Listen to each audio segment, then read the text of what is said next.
আজও একাদশে আছে মুস্তাফিজুর রহমান, তবে চেন্নাইয়ের নায়ক সেই বুড়ো ধোনি শেষ বেলায় ঝড় তুলে লড়াইয়ে রাখলেন দলকে এবং আকাশ ছোঁয়া পারফরমেন্সে মহেন্দ্র সিং ধোনি ব্যাটিং করছেন 260 স্ট্রাইক রেটে।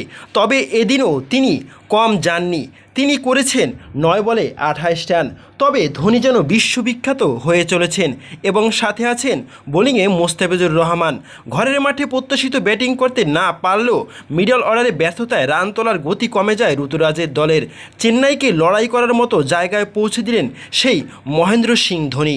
লখনৌ সুপার জায়ান্টের সামনে জয়ের জন্য 177 রানের লক্ষ্য ছুড়ে দিল চেন্নাই সুপার কিংস। টস জিতে ফিল্ডিং করার সিদ্ধান্ত নেয় লখনৌ অধিনায়ক লোকেশ রাহুল। প্রথমে ব্যাট করে ঋতুরাজ গায়কোয়াদের দল গড়ল 6 উইকেটে 176 রান। 9 বলে 28 রানের ইনিংস খেলে চেন্নাইকে লড়াই করার মতো জায়গায় পৌঁছে দিলেন সেই বুড়ো মহেন্দ্র সিং ধোনি। তবে নায়কও বনে যেতে পারেন তিনি আজকের ম্যাচে। তবে চেনা সেই 22 গজের চেন্নাইয়ের ইনিংসের শুরুটা ভালো হয়নি। দ্বিতীয় ওভারে প্রথম বলে আউট হয়ে যান রাচিন রবীন্দ্রা 0 রানে। 3 নম্বরে নেমে রান পেলেন না অধিনায়ক ঋতুরাজ গায়কোয়াদ, তিনি করলেন মাত্র 13 বলে 17 রান। 4 নম্বরে নেমে দলের ইনিংসকে ভরসা দিলেন রবীন্দ্র জাদেজা। উইকেটের অন্য প্রান্তেও আগলে রেখেছিলেন অপার ওপেনার অজিঙ্কা রাহানে, তিনি 5টি 4 ও 1টি 6-এর সাহায্যে করলেন 24 বলে 36 রান। শিবম দুমি 3 রান করেন ও সমীর রিজভিরা 1 রান করে দ্রুত আউট হয়ে যাওয়ার পর আবার চাপে পড়ে যায় চেন্নাই সুপার কিংস। ফলে রান তোলার গতি মাঝের ওভারগুলিতে বাড়াতে পারেনি চেন্নাই। 7 নম্বরে নেমে কিছুটা লড়াই করল মঈন আলী। ইংরেজ ক্রিকেটার 3টি 6-এর সাহায্যে 20 বলে করলেন 30 রানের ইনিংস। শেষ দিকে নেমে জাদেজার সঙ্গে জুটি বেঁধে দ্রুত রান তুলতে থাকেন মহেন্দ্র সিং ধোনি। তারাই চেন্নাইকে পৌঁছে দিলেন লড়াই করার মতো জায়গায়। জাদেজা শেষ পর্যন্ত করলেন অপরাজিত 57 রান। আর 40 বল খেলে জাদেজা মারলেন 5টি 4 এবং 1টি ছক্কা।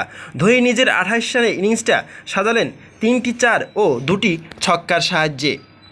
তবে লখনৌর সফলতম বোলার কুনাল পান্ডিয়া 16 রানে 2 উইকেট নিলেন। 7 রানে 1 উইকেট নেন মার্কাস স্টোনিসের। 37 রানে 1 উইকেট নেন মহসিন খান।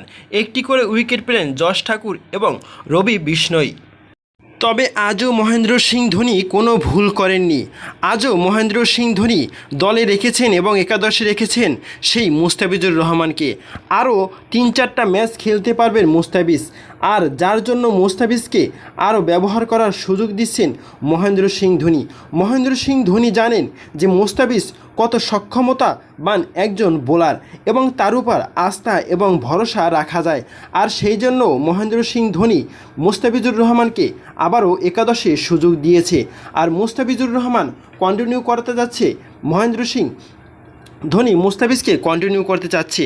আর যার জন্য মুস্তাফিজ এখন আরও ফুলে ফেঁপে উঠবে এবং আরও বিধ্বংসী হতে পারে এই লাস্ট কয়েকটা ম্যাচের জন্য। প্রিয় দর্শক, আপনার কি মতামত? আপনার মতামত জানাতে পারেন কমেন্ট করে কমেন্ট বক্সে।